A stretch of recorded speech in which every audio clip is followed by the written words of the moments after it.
graphics are beautiful. Yeah, I completely agree. They're absolutely They're stunning. stunning. But they're functional as well. They, there's an awful. It's a game where there's an awful lot going on. But they've done a great job of really identifying each particular element. And it reminds me a lot of Mirror's Edge, the whole white on red, red on white elements that you have to jump over red blocks, so you can quite clearly see the big bright orange arrows to show you where the jumps are, and the big bright red grinding poles to know where you can grind on. The flares and stuff, like I And the flares, yeah. forgot about the flares until like pretty much playing it, and you kind of realise that it's subtly through the graphics, kind of like It's altering the gameplay, isn't it? It does, yeah. By just adding in a colour that's very bright and kind of stands out, it alters how the player positions himself and how they... as well. There's like with the different sort of things in the game. There's lots of elements that the graphics kind of change. Like when there's that one Deadly Descent where you've got the goggles on, where everything kind of looks like it's really, like in some bits it kind of looks like it's the thing without all the textures on it, and it looks really cool. I think. Yeah, wireframed it, haven't they? Yeah, it looks really cool. I think they're quite brave to try. It's certainly difficult to make the game look good and feel good because essentially it's white. It's snow, It is, yeah. They've done so many different elements like ice and the red and the flares and all these little things that just make it that much different. And even from one peak to another, you can tell the difference immediately. Tell the difference, yeah. Yeah. And little bits that they've added in, like in the hammer level, especially where you're going along the tops of the rooftops, and you've got crashed aeroplanes.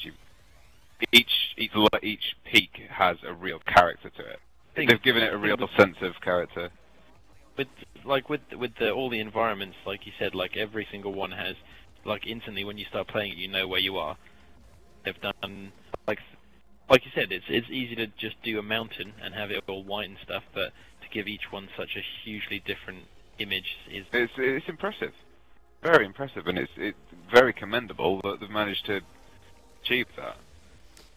It helps the overall feel of the game that you're not just playing the same track over and over and over again. No, I think it's a very pretty game. I think they've done the right moves with the red and flares and other graphical points like planes and roofs and all the different environment pieces that set it aside from just your regular snowboarding game. I think it's absolutely stunning. Yeah, definitely. I think we should address the dubstep first of all. Sound, okay. I think it works. What they did with the whole audio balances, like they brought over from SSX3, really helps the atmosphere of it all. Like when you go into a trick, it obviously fades out and fades back in, and I mean the choice of songs is negligible because you can put your own soundtrack to it. Yeah, it's true. I think it's difficult to put a different kind of music to it because the music that they've chosen to go with it is what would probably work best in this sort of game. But I get the feeling Jesper doesn't like the dubstep. I think with dubstep, it's kind of what a rubbish genre. It's difficult. I think the music works. The added playlist of availability is a really good step forward. The sound in the whole game is really good as well, with the snow and all the environment and things like that. I've always felt that you can hear the weight of the characters. Like when you plumb down onto the snow, you can hear it and you can feel how weighty it is. They don't feel really light and airy, and Sound kind of adds a depth to the gameplay, doesn't it? Oh, definitely. Well, I think with the with the whole tricky thing, shame that they're kind of bringing back. What you mean they're taking it from the old style of gaming and bringing the music yeah, back? I mean they're kind of bringing that back anyway. So why not just bring the? I think the thing with the sound, I prefer Tricky's soundtrack to this because a lot of the music in this, although I think it works, a lot of it seems very similar. I can't tell from one song to the other. Compared to Tricky, well, you just had such a variety. It was all the similar. Like There's a bit of everything in there. Yeah, and it just felt a bit more like you had a lot more variety. With this one, it just feels like there's not as much variety in there. That's true. And they've got the song from that Google advert, which I can never get out of my head when I hear that song. No idea which About one. some young. It's that I think that it's one with the young rap entrepreneur. Yeah. Like, wow, he started this whole rap channel, and now he's. I think what they seem to have tried to do with the sound is to, rather than have a list of songs as was before, they've tried to make it more ambient to the game itself, and not necessarily try to put in songs that are memorable, but just put in ones that actually add to the whole atmosphere of the game and add, complement the graphical style of it, the gameplay style of it. The in-game sound and the in-game soundtrack is fine, not to everyone's tastes, but the whole they obviously recognise that by putting in a custom playlist. Yeah, that's very true. That is a really nice function, yeah. Okay, so overall, I think we are in agreement that sound is good, the music's good, it works with the game's characteristics, and the fact that they've added in a custom playlist kind of negates the negativities of it all. Campaign, the 9 Deadly Descents essentially is the main campaign, isn't it? That's the main campaign, yeah, for sure. I just appreciate that they even put in a main campaign. I think that's a great point.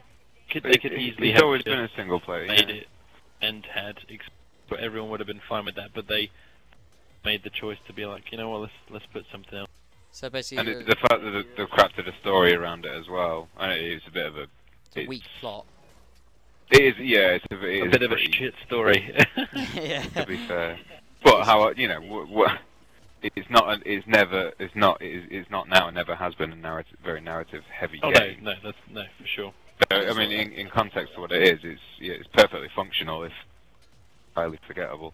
I think the whole campaign though is a very it's just a very clever way of them introducing the characters and the It is, and yeah, and in many ways the single player campaign is just a long drawn out tutorial.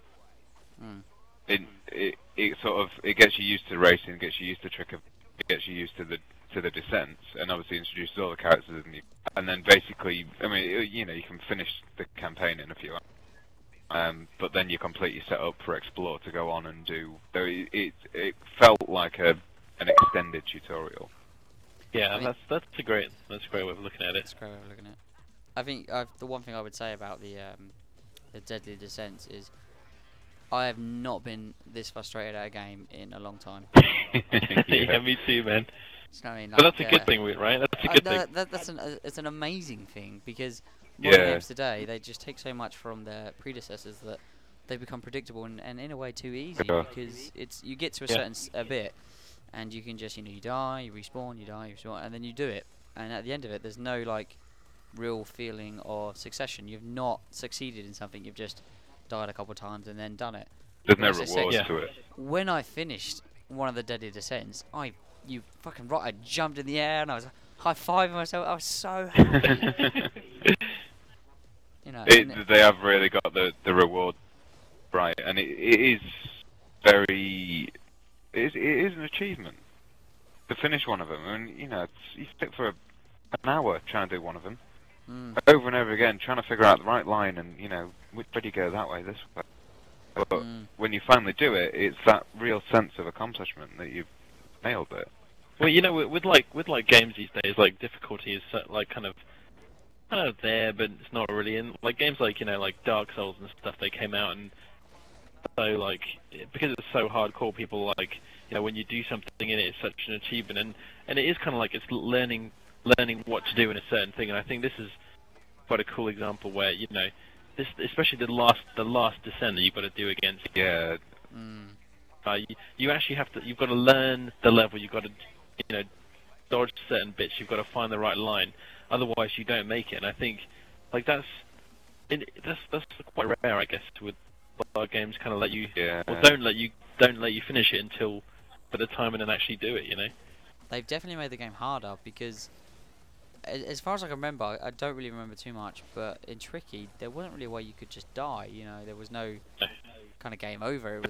There was always something they had the if you press select, it was the restart. It would automatically restart you back. Straight back. that you could always finish. It's there, as we said, as a kind of extended tutorial there to introduce you to the characters, equipment, and the different ranges, just to let you know what you've kind of got options wise, and then that pushes it through onto events. And it also builds your hatred up for Zoe, in my case. Who Oh, I love Zoe. You're not a big fan of Zoe, are you? I think she should burn in hell, but I love Zoe. She's one of the originals. Multiplayer. Best multiplayer innovation in quite a while. Bold. Yeah, very I'm bold. extremely impressed with this multiplayer, and it's innovative insofar as we haven't seen this kind of thing for about 25 years in the old days of arcade gaming. It's gone back to, you've set a high score, I'm going to beat your high score, but that is the crux of the multiplayer. Yeah, no, I can see that. And it's just gone back to the core of what gaming is. Literally, all they've done is, taken it from the arcades. No, that's what a lot of multiplayer is obviously about competition. The way they've implemented by having traditional high scores, it just feels like you're back in the arcades. I think it's interesting. Like if you think about multiplayer right now, if I wanted to say, right, let's all go online and we'll play a game together. Sex doesn't. You can't technically do that. You can't be all in the same. Yeah. But at the same time, it doesn't matter because you've always got something. You always feel like you've always got people there with you, and exactly. it's almost the fact that they've actually integrated it into the core of the game, and as almost. I mean, you can be completely passive to it if you want to. You can just play the game and completely ignore the people at certain times all over the place. To do so would obviously gate what they're trying to do with it, but they've really blurred the line between your usual single-player and multiplayer, where you've got two distinct options to choose from. You're in it all the time, and it is the world of SSX is this multiplayer sort of creation that this online world that they've now created. I was just say, I think I've kind of hit it on the head with it, because they've done it with the whole what's it called, RiderNet. I think that's fantastic. RiderNet, That's what's made the multiplayer so successful, and what's made the leaderboard in the arcade and the funness of the game. But we was doing it not half hour ago, where I saw that you had something better than me on a certain level. I press A, it takes me straight to that peak, straight onto that, or straight to that range, straight to that peak, straight on that one. Press A, I'm done, and I'm started. And I'm trying to beat you haven't got to sit through lobbies and yada, all the usual crap. There's no lobbies. That's a great point. No lobbies whatsoever, and that's what's so great about it. All you do is if you get straight in there, and that's you can choose to you can go on locally against your friends on your friends list, or you can go worldwide and look at global leaderboards. Yeah. And be connected to everybody who's playing the game. Because as I just sort of said, that the entire crux of this game is that you're part of this online world. Whether you choose to engage with it or not, the game can't avoid it. As soon as you load it up, you log into RiderNet, which is RiderNet's kind of a nice evolution of the auto log they did for Need for Speed and things like that. It's in a similar sort of vein, but you're always in it. That's what this game's all about, is community. And it works. But you know what I mean? It sounds really bad, but I always found autolog really, really sluggish. Like sometimes it would say someone's time, and sometimes you'd be racing someone's ghost, and then they disappear. Their ghost is always there, and that is an amazing thing. That it works. I think that's what's most important about it. I do have one negative point to multiplayer. No local multiplayer. As in split screen or anything like that. We were sat the other night and was thinking, oh John, do you fancy a quick race? Split screen, go. You can't do it. It's single player only. It is a shame that you can't actually, not a lobby per se, but I would like moving on from Yes's point where he said you can't play with your friends, but it kind of just does anyway. At the same time, I would like to be in a race with the person at that same time. Absolutely, yeah. Something about where you're catching someone up and you're knocking them over. That's just a really massive part of that. The multiplayer experience is doing it at the same time and hearing each other and laughing and getting stressed at each other. You know, I think that's Yeah. a major part of online. Yeah, and they've you've obviously got that with chasing ghosts and things like that, but it is much more passive than physically both of you racing at the same time. They've kind of taken that excitement factor out of it. Yeah, I mean, that's the only downside. That's a really big negative for me though. I know.